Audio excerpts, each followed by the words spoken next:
Commercial real estate project कैसे बनाएं। दोस्तों आपने बहुत ठीक सुना। इस वीडियो में आपको बताने वाला हूँ स्टेप बाय स्टेप प्रोसेस, जिससे आप जानेंगे कि एक successful profitable commercial real estate का प्रोजेक्ट कैसे डाला जाता है। As a real estate entrepreneur आपके लिए स्टेप बहुत काम किए, और अगर आप एक बिल्डर है, डेवलपर है, मार्केटिंग एजेंसी के ओनर है, और अगर आप बेच भी रहे हैं कमर्शियल रियल एस्टेट का प्रोजेक्ट, तो भी आपको समझना जरूरी है। एज एन एजेंट, ब्रोकर या रियल एस्टेट में बायर सेलर, सबको ये जानना बहुत जरूरी है। मैं doctor Amol more, real estate coach, real estate trainer, real estate author and entrepreneur, पूरी रिसर्च के साथ मैं और मेरी टीम ये पॉइंट्स आपके लिए लेकर आए हैं। चलिए शुरू करते हैं और देखते हैं कि कैसे आप एक सक्सेसफुल कमर्शियल रियल एस्टेट का प्रोजेक्ट बना सकते हैं। सबसे पहली step, budget, need and location identification. अगर आप छोटे सिटी में बनाना चाह रहे हो या बड़ी टियर 1 सिटीज में, फर्क नहीं पड़ता। आपको सबसे पहले ये आइडेंटिफाई करना है कि जो वहाँ की बिजनेसमैन कम्युनिटी है, क्या वो किसी एरिया में शॉप्स देख रही है, कमर्शियल ऑफिसेज देख रही है, क्या कोई बड़े रिटेल कॉम्प्लेक्स की डिमांड है। ये मार्केट की लोकल पल्स को समझकर ही पता चल सकता है, और किस बजट में लोग एफोर्ड कर सकते हैं। बड़े ग्रुप्स क्या करते हैं, वो प्रॉपर रिसर्च करते हैं, फिर प्रोजेक्ट को लेकर आते हैं। छोटे बिल्डर ये गलतियां करते हैं, अपने मन से प्रोजेक्ट बना लेते हैं, बाद में बिकता नहीं है, तो बहुत सारी इन्वेंट्री लेकर बैठे होते हैं। तो अगर आपको थोड़ा सा भी आइडिया है कि XYZ ये रोड बहुत काम का है, कोई भी नेशनल हाईवे आपकी सिटी को कनेक्ट करता हो, और वहाँ पर अच्छे कमर्शियल प्रोजेक्ट की डिमांड है, जहाँ पर अच्छी पार्किंग की व्यवस्था हो, बहुत सारे लोग प्रॉब्लम फेस कर रहे हैं, पार्किंग नहीं मिलती कमर्शियल प्रोजेक्ट में, तो आप अगर सामने अच्छी पार्किंग दे सकते हो तो बड़ी बड़ी ब्रांड आती है।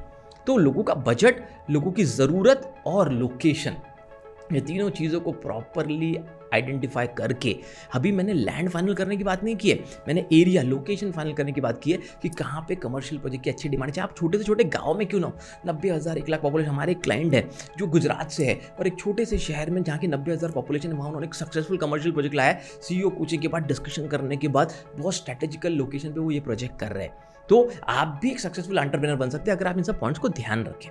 सेकंड इंपॉर्टेंट पॉइंट, जब बजट फाइनल हो गया, नीड समझ में आ गई, लोकेशन डिसाइड कर लिया, तो है आप partners and required team members को ढूंढिए।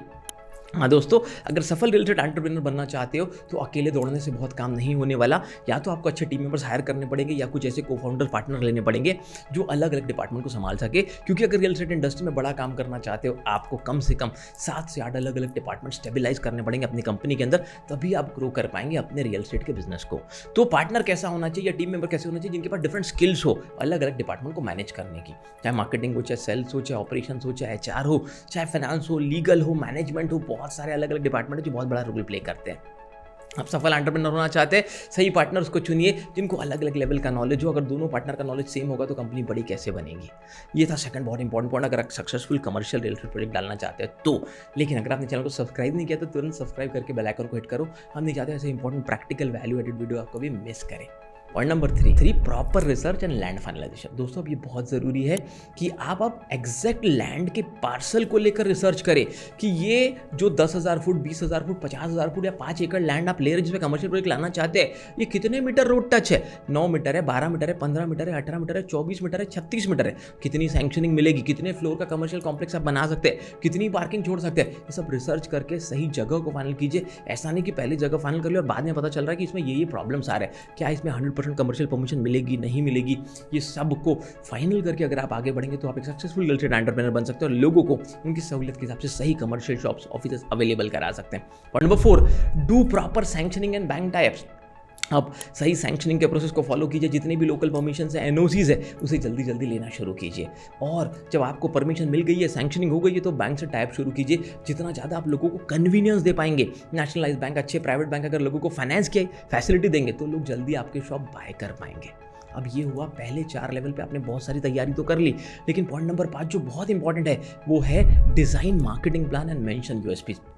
हम एक ऐसा मार्केटिंग प्लान बनाइए, मार्केटिंग एक्सपर्ट्स के साथ बैठिए। अगर आपको लगता है किसी कोच, कंसल्टेंट, एक्सपर्ट की जरूरत है, आप हमारे बोर्ड लाइन नंबर पे कांटेक्ट कर सकते हैं, या आप डिस्क्रिप्शन में जाके RGC real estate game changer CEO coaching का फॉर्म फिल कर सकते हैं। अगर हमारी टीम आपको सेलेक्ट करती है तो 50,000 रुपये का क्लैरिटी कॉल, स्ट्रैटेजी कॉल आपको फ्री ऑफ कॉस्ट गिफ्ट में मिलेगा, और आप 1-to-1 मुझसे बात कर पाएंगे 30 to 45 मिनट आपके बिजनेस को लेकर। तो design marketing plan and mention USP company पे ऐसी यूनिक सेलिंग प्रपोजिशन आपके प्रोजेक्ट की आपको फाइंड आउट करने हैं, जिससे पूरा मार्केट को आप पुल कर सके। 2 प्रकार की मार्केटिंग होती है, एक पुश मार्केटिंग जब आप लोगों तक जाते हैं, एक पुल मार्केटिंग जब आप लोगों को अपनी तरफ अट्रैक्ट करते हैं, लोग खुद लाइन लगाकर आते हैं आपके पास खरीदने के लिए। लेकिन उसके लिए आपको बहुत सारी चीज़ों को सीखना, समझना पड़ेगा, बहुत ज़रूरी है। तो मार्केटिंग प्लान सही होना चाहिए दोस्तों, और यूनिक सेलिंग प्रपोजिशंस लोगों तक पहुंचने चाहिए। जितनी अवेयरनेस क्रिएट करेंगे मार्केट में, उतना ज़्यादा लोग आप तक आएंगे। Number 6, start selling and complete construction on time. अब सेलिंग जल्दी जल्दी शुरू कीजिए, लीड अच्छी आना शुरू हो गया, पॉइंट नंबर 5 तक आप आ गए हैं। पॉइंट नंबर 6 में आपको सेलिंग शुरू करनी है, और सेलिंग ही है जिससे आपके अकाउंट में पैसे आएंगे ताकि आप अच्छा प्रोजेक्ट डिलीवर कर पाएंगे। अब यहाँ से आता है आपका ऑपरेशन डिपार्टमेंट, कंस्ट्रक्शन डिपार्टमेंट, जहाँ आप जो जो कमिटमेंट आपने लोगों को किए हैं वो फुलफिल करते हैं, सही प्रोजेक्ट बनाते हैं। अगर आप सही समय पर सही प्रोजेक्ट को डिलीवर करते हैं तो इस बात को मान लीजिए 200% गारंटी है कि रियल एस्टेट में अगर आपके ऑपरेशंस भी अच्छे, कंस्ट्रक्शन बहुत अच्छा है, आपकी मास्टरी है अपने फील्ड में, आपके पास वो स्किल है, वैसे टीम मेंबर्स है, तो सही समय पे सही प्रोजेक्ट को डिलीवर करके, और अगर लोगों को अच्छा ROI, रिटर्न ऑन इन्वेस्टमेंट मिल गया आपके प्रोजेक्ट में, तो आप एक लॉन्ग टर्म ब्रांड क्रिएट कर सकते हैं। ये वो 6 ऐसी प्रैक्टिकल स्टेप्स है जिसकी मदद से आप एक बहुत सक्सेसफुल रियल एस्टेट एंटरप्रेन्योर बन सकते हैं, कमर्शियल प्रोजेक्ट बना सकते हैं खुद का, और लोगों को अच्छा ROI भी दे सकते हैं। दोस्तों, आपने पॉइंट नंबर 6 तक तो देख लिया, लेकिन आपको लगता है कोई पॉइंट आपने इससे पहले मिस किया था आपके किसी प्रोजेक्ट में, ज़रूर मेंशन कीजिए। अगर आप एक एजेंट है, ब्रोकर है, चैनल पार्टनर है, आपको रियलाइज होता है कि जिस भी प्रोजेक्ट को आप बेच रहे हैं उसमें ये स्टेप फॉलो नहीं की जा रही, कौन सी स्टेप मिसिंग है वो कीजिए, लिखिए। जितना आप इंटरैक्ट करेंगे उतना ज़्यादा हम आपके लिए वैसा प्रैक्टिकल वैल्यू एडेड कंटेंट लेकर आएंगे।